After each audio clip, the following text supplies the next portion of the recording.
बंदर नगरी एवं देवशिल्पी विश्वकर्मा पूजा को नहीं चलचंचल थिबा बेले देवशिल्पी आगमन समय घरे फुटी ब्रह्मकमल फूल जहाकु नहीं पारादीप रंगियागढ़ ग्रामर भास्कर चंद्र राउत परिवार रे खुशीर माहौल देखा मिली।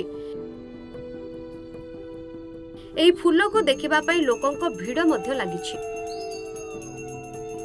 कि ब्रह्मकमल फूलटा तो घरे फुटे समस्ते भी कहते कि गोटा भाग्य भल थे फूलटा फुटे आम से भाग्यटा भल अनुभव करुँ। आज गोटे भल दिन था से अनुभूतिटा भल लगुच।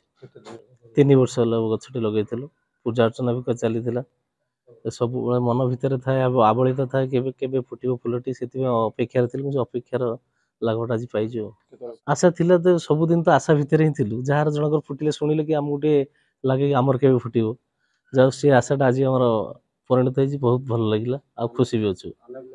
सेतिपे बहुत माने भगवान बहुत बहुत धन्यवाद कि आम गोटा भाग्य जन्म होइछ कि जो पूजा भीतर फलटा पाइजु खुशी मन आज आसी। सब पूजा अर्चना तो करूँ सब गोटे आशा थिला जे केबे फूल फुटियो मोबाइल एमती वीडियो देखीछु कि रियल देखिया बहुत इच्छा थिला।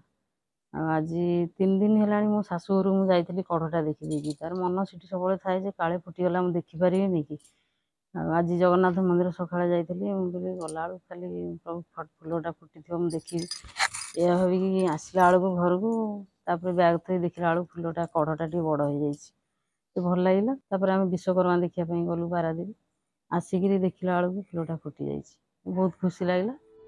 गत किछि दिन तले गछरे कढ़ होइतिबा परिवार लोक देखिथिले किंतु काली रातिरे परिवार देखंती तो ब्रह्मकमल फूलटी फुटिछि।